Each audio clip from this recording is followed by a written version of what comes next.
Good morning, students. We are starting the chapter 6 of Geography, Natural Disaster and Disaster Management. Okay? Disaster क्या होता है? Disaster का मतलब है कैलामाइटी, जो नेचुरल भी हो सकती है और ह्यूमन मिस्टेक्स से भी हो सकती है ना। पिछली कई सेंचुरीज़ में वर्ल्ड ने बहुत तेज़ी से प्रोग्रेस की है, चाहे वो सोशल सेक्टर में हो, इकोनॉमिक सेक्टर में हो, है ना। वर्ल्ड की जो पॉपुलेशन है वो भी बहुत फिनोमिनली इंक्रीज़ हुई है, और उसका जो टेक्नोलॉजी का भी ज़्यादा से ज़्यादा यूज़ किया गया है इंडस्ट्रीज़ में और अदर एरियाज़ में भी। जो ह्यूमन बीइंग है उसने एक मटीरियलिस्टिक एटीट्यूड अपनाया है रिसोर्सेज को एक्सप्लॉइट करने के लिए, और जो रिसोर्सेज हैं बहुत तेज़ी से एक्सप्लॉइट होते जा रहे हैं। इसका इफ़ेक्ट ये है कि बायोलॉजिकल और नॉन बायो रिसोर्सेज जो हैं वो एडवर्स होते जा रहे हैं, मतलब कम होते जा रहे हैं, उनकी क्वालिटी डिटीरियोरेट होते जा रही है, और इसका रिज़ल्ट ये है कि बहुत सारी कैलामाइटीज़ को अकर हो रही हैं ह्यूमन फॉली के कारण, ह्यूमन फॉल्ट्स के कारण। अब लोगों में एक सेंस ऑफ इनसिक्योरिटी डेवलप हो चुकी है ह्यूमन बींग्स में, ठीक है।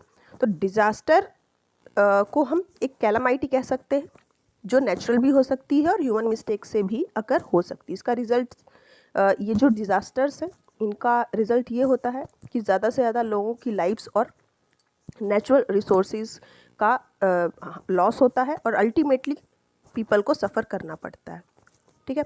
डिज़ास्टर अगर कोई डिज़ास्टर हैम्पर होता है, डिज़ास्टर कहीं पर भी अकर होता है, तो उसका इफ़ेक्ट ये होता है कि जो नॉर्मल रूटीन है पूरी सोसाइटी का, और यहाँ तक कि एक पॉपुलेशन के लार्ज सेक्शन का अफेक्ट होता है, और लार्ज सेक्शन को सफ़र करना पड़ता है ना। ये वाइड स्प्रेड लॉस होता है लाइव्स और प्रॉपर्टी का।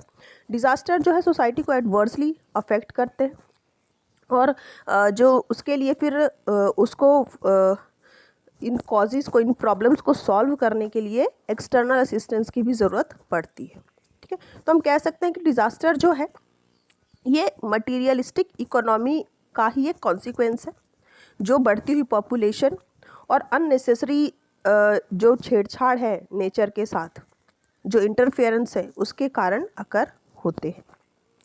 Got it?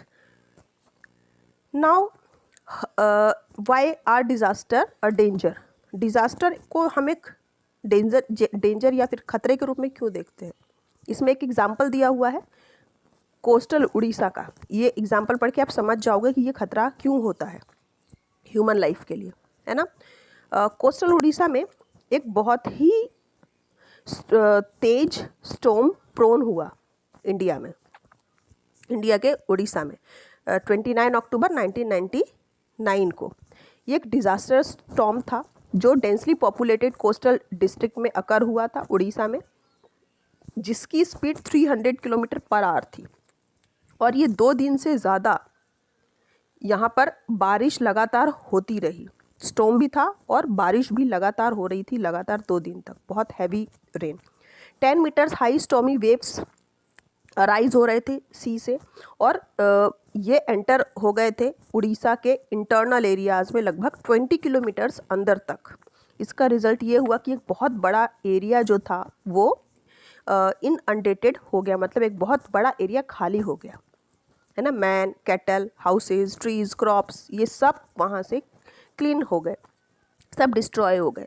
Electricity supply fail हो गई, रोड्स सारे वॉश ऑफ हो गए, है ना। डिज़ास्टर जो है डेवलपमेंट प्रोसेस को बहुत ज़्यादा नुकसान पहुंचाता है, और हमें कई सालों पीछे धकेल देता है हमारी प्रोग्रेस को, है ना। जितने भी रिसोर्सेज हैं और मनी है वो रिलीफ मेजर्स में डाइवर्ट हो जाती है, और जो रियल डेवलपमेंट प्रोग्रेस है वो कहीं ना कहीं पीछे छूट जाता है। एक डेवलपिंग कंट्री जैसे इंडिया है, यहाँ पर इस तरह के हार्म और डिफ़िकल्टीज़ अगर कॉज होती हैं डिज़ास्टर से, तो जो लिवलीहुड का सोर्स है, प्रॉपर्टी है, इनकी कंपैरिजन में, डेवलप्ड कंट्रीज़ की कंपैरिजन में ज़्यादा यहाँ पर नुकसान होता है, और ज़्यादा हमें सफ़र करना पड़ता है। तो इससे आप समझ गए होंगे कि डिज़ास्टर हमारे लिए डेंजर क्यों है। Okay, now main types of disaster अलग अलग टाइप्स के हैं। फर्स्ट तो वो जो एब्रप्टली अपीयर होते हैं, मतलब एकदम से अपीयर होते हैं और बहुत ज़्यादा नुकसान करके जाते हैं, जैसे earthquake, tsunami, eruption of volcanic, landslide, flood, tornado, avalanche, cloud burst. Second है जो ग्रेजुअली अपीयर होते हैं, जैसे drought, hail storm, environment deterioration, transformation of land into deserts. Then epidemics. Epidemics क्या होते हैं? फूड या वाटर से संबंधित कोई इससे होने वाली कोई डिजीज़ जो होती है, जैसे अभी कोरोना वायरस चल रहा है ना, इस तरह की disease, infection disease, industrial technological accidents, system related problem और failure, fire explosion, chemical leakage, जैसा भोपाल गैस लीकेज आपने पढ़ा होगा, है ना। नाउ वॉर, ये सब क्या है? डिज़ास्टर्स हैं जो अलग अलग टाइप्स के हैं। अब इसको क्लासिफाइड किया गया है 2 पार्ट्स में, natural disaster and man made, human made disaster.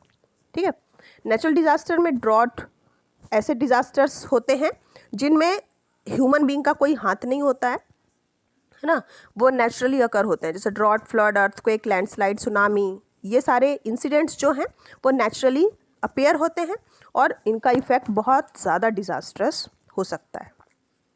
Okay, now next is disasters related to human follies. Human की मिस्टेक से, गलतियों से जो डिज़ास्टर अपीयर होते हैं। Atomic, biological and chemical bomb explosion, जैसे हिरोशिमा और नागासाकी में बॉम्ब एक्सप्लोजन हुआ, ये नेचुरल डिज़ास्टर नहीं है ना। Distress relating to human mistakes, ये क्यों होते हैं? ह्यूमन मिस्टेक से होते हैं मेनली, जब एम्बिशियस एफर्ट किए जाते हैं किसी कंट्री के थ्रू और उसका रिजल्ट हमेशा डिवास्टेटिंग ही होता है ना। नाउ नेक्स्ट, अब हम नेचुरल डिज़ास्टर और ह्यूमन मेड डिज़ास्टर को अलग अलग हम क्लासीफाई करेंगे। सबसे पहला है ड्रॉट। ड्रॉट क्या होता है? ऐसा एरिया, किसी भी कंट्री में ऐसा एरिया जहाँ पर 25% या उससे कम बारिश एवरेज रेनफॉल होती है, तो वहाँ पर ड्रॉट की कंडीशन आ जाती है। सूखा पड़ना, अकाल पड़ना, है ना। 50% से 50% एवरेज जो है रेनफॉल किसी भी एरिया में होनी चाहिए।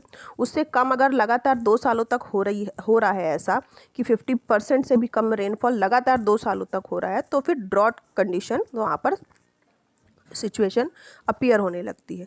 इरिगेशन कमीशन की रिपोर्ट 1972 में जो आई है, उसमें बताया गया है कि जो ड्रॉट प्रोन एरियाज़ हैं वो ऐसे एरियाज़ हैं जहाँ पर रेनफॉल एवरेज से भी कम रिसीव होती है, मतलब 75 सेंटीमीटर से भी कम होती है ना। तो यहाँ वेरिएशन है एनुअल एवरेज रेनफॉल की 25% से 75% तक। 25% ऐसे एरियाज़ में जहाँ पर 25% से भी कम एनुअल रेनफॉल है, वहाँ पर अगर एक साल ऐसी स्थिति होती है तो वहाँ पर ड्रॉट आ जाता है। और 50% एवरेज रेनफॉल से भी कम अगर बारिश हो रही है लगातार 2 सालों तक, तो फिर वो एरिया ड्रॉट प्रोन एरिया कहलाता है। जबकि जो इरिगेशन कमीशन है इंडिया में, उनका कहना ये है कि 75% सेंटीमीटर से 75 सेंटीमीटर से अगर लेस रेनफॉल है किसी भी एरिया में, तो वो ड्रॉट अपीयर वहाँ पर हो सकता है। ठीक है, human factors responsible for drought. अब ड्रॉट के लिए ह्यूमन कैसे रिस्पॉन्सिबल होता है? ड्रॉट जो है धीरे धीरे अपीयर होता है, ये एकदम से अपीयर नहीं होता है और इस डिफ़िकल्टी से बचने के लिए काफ़ी समय भी होता है हमारे पास। स्कैंटी रेन, अगर बारिश कम हो रही है, ग्राउंड वाटर लेवल कम हो रहा है, कुएँ सूख रहे हैं, रिवर्स और रिजर्वॉयर्स जो हैं वो सूख रहे हैं और क्रॉप्स वीक हो रही हैं, तो ये वार्निंग है कि अब ड्रॉट का डेंजर आ रहा है। मतलब ये पहले से साइन होने लगता है अपीयर कि ड्रॉट अब अकर होने वाला है। तो हालांकि जो ड्रॉट एक नेचुरल कैलामिटी है, लेकिन कुछ ऐसे फैक्टर्स भी हैं जो ह्यूमन उनके लिए रिस्पॉन्सिबल है, जैसे लैंड मैनेजमेंट को इग्नोर करना,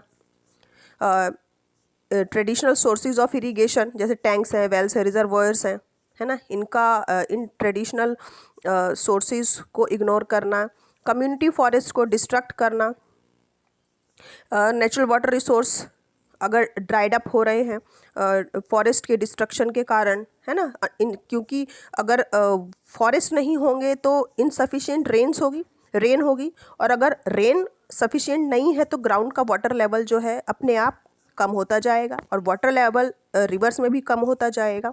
ठीक है, तो वाटर शॉर्टेज कैटल्स के लिए होने लगता है। क्रॉप्स की रोटेशन में ड्रास्टिक चेंज लेके आना, है ना, इम्बैलेंस्ड रिलेशनशिप एटमॉस्फेयर का जो है, जैसे कि एग्रीकल्चर इंडस्ट्रीज, कॉटन इंडस्ट्रीज़ के लिए वाटर की जो डिमांड है वो कहीं ज़्यादा जब होने लगती है तो जो इकोलॉजिकल बैलेंस है वो बिगड़ने लगता है। वाटर रिसोर्सेज का फॉल्टी मैनेजमेंट, ये सब कुछ ऐसे इग्नोरेंस है जिसके ह्यूमन की इग्नोरेंस ही है जिसके कारण ये ड्रॉट अपीयर हो सकता है ना। Drought prone area in India में कौन कौन से ऐसे एरियाज़ हैं जो मोस्टली ड्रॉट प्रोन हैं, है ना। राजस्थान, जहाँ पर 2 साल से जो है लगातार 2 साल तक ड्रॉट की कंडीशन अपीयर हो चुकी है। गुजरात, पंजाब, वेस्टर्न उत्तर प्रदेश, तमिलनाडु, रॉयलसीमा, तेलंगाना के एरियाज़, ये सब लगातार इन्होंने 3 सालों तक ड्रॉट का सामना किया है। ईस्टर्न उत्तर प्रदेश, साउदर्न कर्नाटका, विदर्भ के एरियाज़, जहाँ पर हर 4 साल में एक बार ड्रॉट अपीयर होता है। Waste Bengal, Madhya Pradesh, Chhattisgarh, coastal Andhra Pradesh, central Maharashtra, Kerala, Bihar, ये कुछ ऐसे एरियाज़ हैं, उड़ीसा, जो 5 साल में एक बार यहाँ पर ड्रॉट अपीयर होता है। Okay, now effect of drought के क्या इफेक्ट होते हैं? जो ड्रॉट का इफेक्ट है सबसे पहले खारिफ क्रॉप्स में देखने को मिलता है ना। जो खारिफ क्रॉप जो बेसिकली रेन पर ही डिपेंडेंट होती हैं, और उसके बाद इरिगेटेड क्रॉप्स जैसे कि राबी क्रॉप से गेहूँ वगैरह जो उगाए जाते हैं, है ना। तो ऐसे एरियाज़ जहाँ पर रेन की डिपेंडेंसी होती है एग्रीकल्चर के लिए बहुत ज़्यादा, तो वहाँ पर जो अल्टरनेटिव सोर्सेज होते हैं इरिगेशन के लिए, वहाँ पर अगर अवेलेबल नहीं है, एम्प्लॉयमेंट एवेन्यूज़ अवेलेबल हैं वहाँ पर, तो वो एरिया ज़्यादातर ड्रॉट प्रोन होते हैं। इसका वर्स्ट हिट जो है ड्रॉट का, वो लैंडलेस एग्रीकल्चर लेबरर्स पर होता है, विलेज आर्टिशंस पर इसका ज़्यादा इफेक्ट पड़ता है, मार्जिनल फार्मर्स पर, वुमेन, चिल्ड्रन और कैटल्स पर इनका ज़्यादा इफेक्ट होता है। उनके लिए ये ज़्यादा खतरनाक साबित होता है।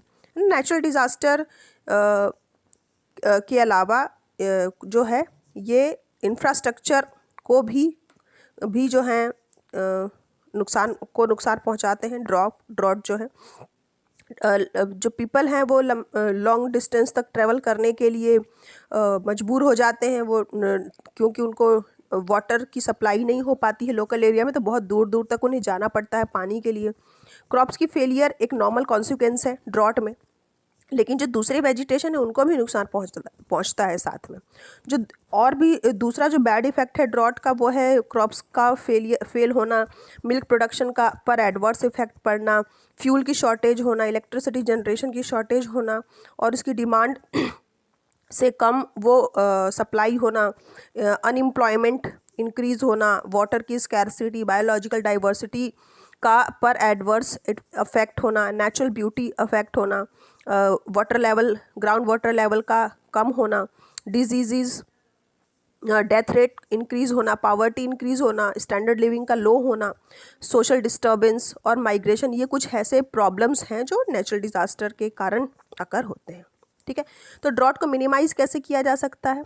ड्रॉट को मिनिमाइज़ करने का सबसे पहला जो इसका स्टेप है वो ये है कि ड्रॉट को क्लोजली वॉच करना चाहिए। जैसा कि हमने ऊपर पढ़ा कि ड्रॉट अपीयर हो रहा है हमें पहले से, इसकी वार्निंग पहले से मिलने लगती है ना। रेनफॉल की कंडीशन जो है, रिजर्वॉयर्स हैं, लेक्स, रिवर्स, ये सब हमें जो है आप मैसेज दे देते हैं कि ड्रॉट आने वाला है, तो इसको क्लोजली वॉच करना चाहिए, और वाटर को कंजर्व करना, उनको इंटेंशनली वॉच करना, क्लोजली वाटर को अवेलेबल करना, वाटर डिफरेंट एरियाज़ में जो सप्लाई है वाटर की उसको ध्यान में रखना। तो इन सब चीज़ों को अगर हम क्लोजली वॉच करेंगे और लोगों को वाटर स्टोर करने का, कंजर्व करने का के लिए एनकरेज करेंगे, तो ड्रॉट से हम बच सकते हैं। ठीक है, वाटर सप्लाई को इंक्रीज़ करने की कोशिश करना, वाटर को घरों में, एग्रीकल्चरल फील्ड में स्टोर करना ताकि वाटर की अवेलेबिलिटी बढ़े, है ना। वाटर जो ड्रेन अवे हो जाता है उन्हें एक जगह पर स्टोर करके रखना, बंड्स बना करके, ताकि बंड्स जब बना करके उन्हें स्टोर किया जाता है तो वो सॉइल के थ्रू ग्राउंड वाटर जो है बन जाते हैं। कंटूर बंडिंग करना, जिससे जो प्लांटेशन है वो इम्प्रूव हो जाती है और जो सीड हैं बेड्स में वो उनमें इम्प्रूवमेंट आती है, तो वाटर की अवेलेबिलिटी इससे इंक्रीज़ हो सकती है ना। इरिगेशन फैसिलिटीज़ को एक्सटेंड करना, अगर ऐसा होगा तो ड्रॉट के इफ़ेक्ट जो हैं वो कम हो सकते हैं, है ना। आजीविका आयोजना स्कीम के तहत एम्प्लॉयमेंट प्रोवाइडिंग को इंक्रीज़ करना, अल्टरनेटिव अवेन्यूज़ तैयार करना, एग्रीकल्चर के अलावा जो लोग एग्रीकल्चर पर ही टोटली डिपेंडेंट है अपनी लाइफ के उसको आजीविका के लिए, रोज़गार के लिए, उनके लिए दूसरे एवेन्यूज़ प्रोवाइड कराना, फॉरेस्ट प्रोड्यूस को कलेक्ट करना, वुड के अलावा गोट रेयरिंग, कारपेंट्री, इन सब में इंक्लूड होना ताकि जो डिपेंडेंसी है एग्रीकल्चर पर वो कम हो सके। ठीक है, तो इसके जो ड्रॉट के इफ़ेक्ट हैं उनको हम इन तरीक़ों से मिनिमाइज़ कर सकते हैं। ओके, नेक्स्ट है फ्लड डिज़ास्टर। फ्लड मतलब बाढ़। बहुत ज़्यादा बारिश किसी एरिया में अगर आ जाती है ना, तो वो वहाँ पर फ्लड की स्थिति अकर हो जाती है ना। Accumulation of large quantity of water on a big area, एक बहुत बड़े एरिया में जब ज़्यादा लार्ज क्वांटिटी में वाटर एक्यूमुलेट हो जाता है, इकट्ठा हो जाता है ना, तो इसका कॉज क्या होता है? Loss of lives and property. ठीक है, फ्लड्स जो हैं वो वाटर रिजर्वॉयर्स के आसपास वाटर लेवल के बढ़ने से अकर होता है। हैवी रेन के कारण रिवर में वाटर ओवरफ्लो होता है, स्टॉर्म और टॉर्नेडो अगर अकर हो रहे हैं, साथ ही क्रैक्स और ब्रेकिंग होना डैम में। इससे क्या होता है, एक बहुत बड़ा जो एरिया है वो इनअंडेटेड हो जाता है। इनअंडेटेड का मतलब होता है वो पूरा वॉश ऑफ हो जाता है, क्लीन हो जाता है, एक एरिया पूरा धुल जाता है। कॉज रिस्पॉन्सिबल फॉर फ्लड, क्या क्या कारण हो सकते हैं फ्लड के? इंडिया एक बहुत बड़ी कंट्री है जहाँ पर फिजिकल डाइवर्सिटी बहुत ज़्यादा है, इसलिए फ्लड एक कॉमन फीचर है। यहाँ पर 80% जो टोटल रेन है कंट्री की वो मानसून से होती है। शॉर्टेज या फिर एक्सेस वाटर की जो है, रेन की जो है वो मानसून पर ही आधारित होता है ना। टेम्परिंग विद द एनवायरनमेंट और causing harm to it is the main cause of flood.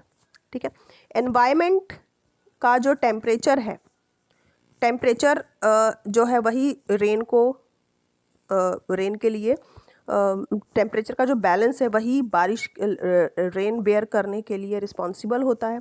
तो ये मेन कॉज होता है फ्लड के लिए। ये जो डिज़ास्टर है वो बहुत बड़े प्रपोर्शन में कई सालों तक इसका इफ़ेक्ट बना रहता है। इसमें कॉजेज़ दिए गए हैं। Main causes responsible for flood: dam burns, barrage are harmed, increase of silt and soil in river, landslide, hindrance in draining of water due to road sedimentation in dam built on river, destruction of environment, soil erosion and soil। ठीक है, तो ये कुछ causes हैं। अब हम पढ़ेंगे flood region in India. India में कौन कौन सी जगह हैं जहाँ पर फ्लड अकर होता है मेनली, है ना। फ्लड एक रेगुलर फीचर है इंडिया का। तो ये कोस्टल एरियाज़ में का जो वास्ट प्लेन है, कोस्टल एरिया में और जो वास्ट प्लेन एरिया है वहाँ पर फ्लड जो है अकर होता है। फ्लड एक रेगुलर एनुअल फीचर है। आसाम में, मेघालय में, अरुणाचल प्रदेश में, त्रिपुरा, वेस्ट बंगाल, बिहार और उड़ीसा के और नॉर्थ ईस्ट इंडिया कुछ ऐसे एरियाज़ हैं जहाँ पर बाढ़ आती ही आती है हमेशा, है ना। तो इसके जो कॉन्सिक्वेंस है उससे ह्यूमन और कैटल दोनों को ही सफ़र करना पड़ता है। क्या इफ़ेक्ट होते हैं फ्लड के? फिज़िकल हार्म, सबसे पहले तो बिल्डिंग्स, ग्राउंड्स, लाइव्स, प्रॉपर्टी, ये सब ये जो है इन सबको बहुत नुकसान पहुंचाता है। लैंडस्लाइड भी अकर होता है फ्लड के बाद, क्योंकि बारिश बहुत हैवी हो जाती है और फ्लोइंग वाटर बहुत तेज़ी से फ्लो होता है, तो लैंडस्लाइड की भी समस्या हो जाती है। डेथ एंड पब्लिक हेल्थ, है ना, बहुत बड़ी संख्या में पीपल और कैटल मारे जाते हैं। और उसके बाद फिर epidemic diarrhoea, bacteria infection, malaria जैसे स्प्रेड हो जाता है। Hindrance in water supply, water की सप्लाई जो है रुक जाती है, साफ़ पानी की जो व्यवस्था है वो ख़त्म हो जाती है।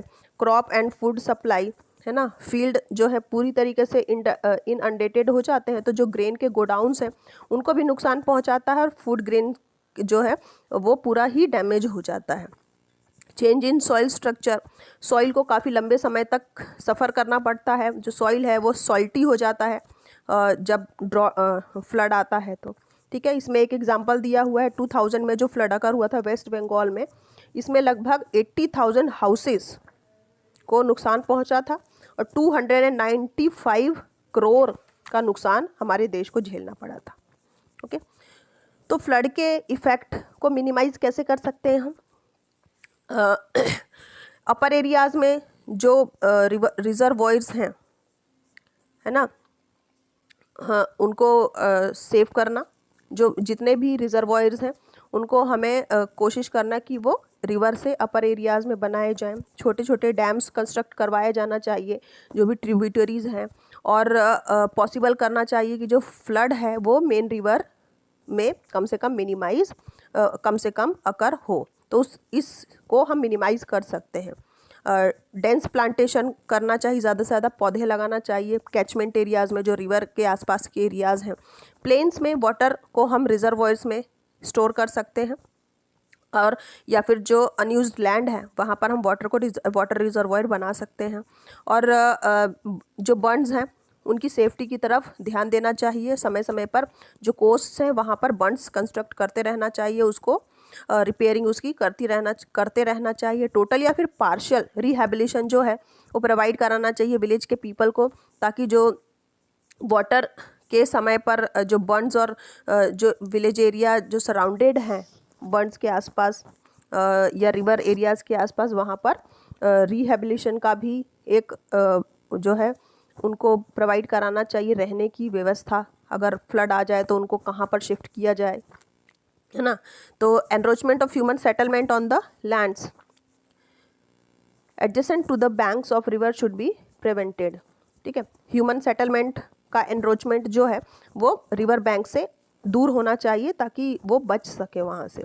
फॉरेस्ट लोकेटेड एरियाज़ हैं, फॉरेस्ट जो डिस्ट्रक्ट होते जा रहे हैं उनको कंट्रोल करना चाहिए। जो रिवर्स के आसपास के फॉरेस्ट हैं उनकी कटिंग पर रोक लगाना चाहिए। लैंडस्लाइड कंट्रोल किया जा सकता है by using only limited explosive for construction of road in hill areas, है ना। हिली एरियाज़ में रोड कंस्ट्रक्ट करने के लिए जो हिल्स हैं उनको एक्सप्लोड किया जाता है और उसके बाद फिर रोड बनाई जाती है। तो अगर ये रुक जाएगा तो लैंडस्लाइड भी नहीं होगा, ठीक है, क्योंकि जो फ्लड है वो उसके बाद लैंडस्लाइड भी अपीयर होता है।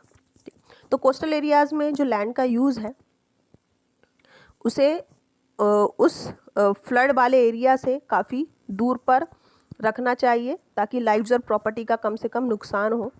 फ्लड प्रोन एरियाज़ में जो बड़े बड़े डेवलपमेंटल वर्क होते हैं उन्हें परमिशन नहीं देनी चाहिए। फ्लड प्रोन एरियाज़ में बिल्डिंग कंस्ट्रक्शन नहीं करवाना चाहिए क्योंकि ये बहुत ड्यूरेबल नहीं होते हैं, और करवाएं भी तो इस तरह से कंस्ट्रक्शन होना चाहिए कि उनको फ्लड से नुकसान ना पहुँचे। ओके, तो ये था फ्लड। नाउ नेक्स्ट है अर्थक्वेक। नाउ हम यहीं पर इस चैप्टर को, अभी इस पार्ट को यहीं पर हम फिनिश कर देते हैं। नेक्स्ट पार्ट में मैं आपको अर्थक्वेक और बाकी के जो डिज़ास्टर्स हैं वो मैं आपको एक्सप्लेन करूँगी। Okay, till then good bye.